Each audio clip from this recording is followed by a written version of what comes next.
So let's talk a little bit about trademark and brand bidding. Another hot topic. There's no one-size-fits-all with this. There really isn't. You'll hear that there is, but there's not. The question is your brand well established first? We have to determine that. Of course, we all think our company's the top, the best, the number one, but let's really dig down into it. Is our brand well established? Do you have any budget restrictions on your internal search efforts? Does your internal search team have a limit on how much they can spend on PPC? Some of you might be sitting here with no budget or no limit and saying, well, that's crazy. Happens all the time. Happens a lot. Does your internal search team and agency have all the variations covered? You know, there's one sort of phrase that seems to be in every search terms and conditions that's written by some lawyer somewhere, and it just keeps to be, recycled over and over again. That trademarks and variations statement. It's the same sentence in every policy. I'm going to back up a second because I want to touch on number 3 a little bit more. Budget restrictions. There are many companies who run their PPC costs as an expense rather than a cost of sale. Now, I'm not an accountant. I'm not going to get into the differences of how that looks. But let's just think about that for a second. If you're running it as an expense, as a marketing expense, and things aren't meeting goal, generally, in the company, the first thing that starts to come down is we need to cut expenses. Where do we cut first? Well, we all know, anyone of us that have been in marketing for any period of time, know that marketing usually gets axed pretty early on in the process. So, what if my PPC budget ends on the 15th? I'm out of budget. My ads just turn off.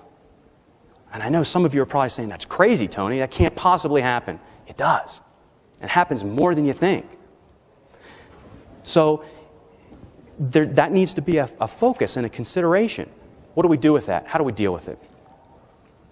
So what about you taking your 1 to 3 top affiliates, search affiliates, trusted affiliates, and what if we said, okay, let's give them a cap.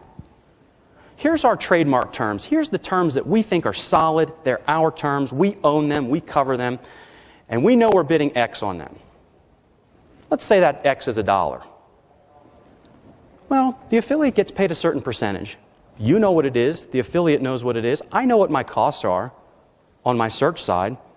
The chances that I can bid as high for your own term as you can are very small. I mean, you make more if you sell it yourself than if you sell it through me. You know what your cost to me is.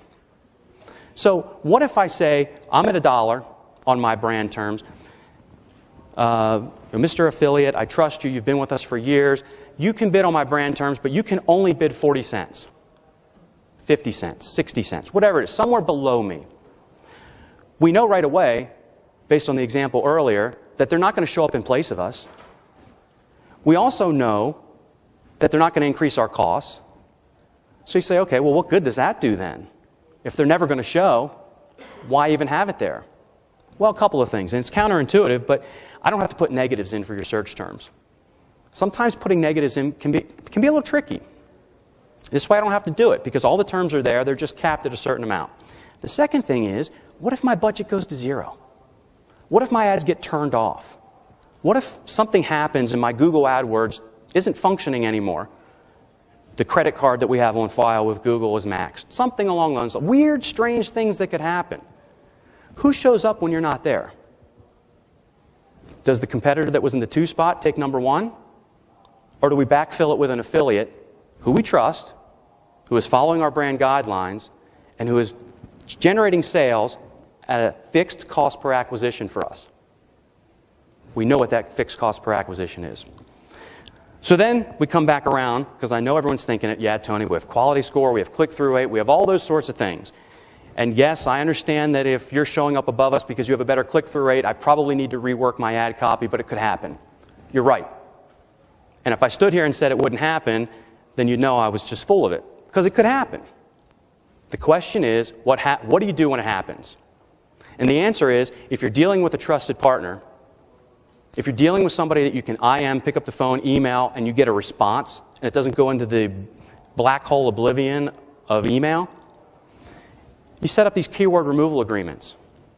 And you say, anytime that you start showing up above me for whatever reason, maybe I lowered my bid and forgot to tell you.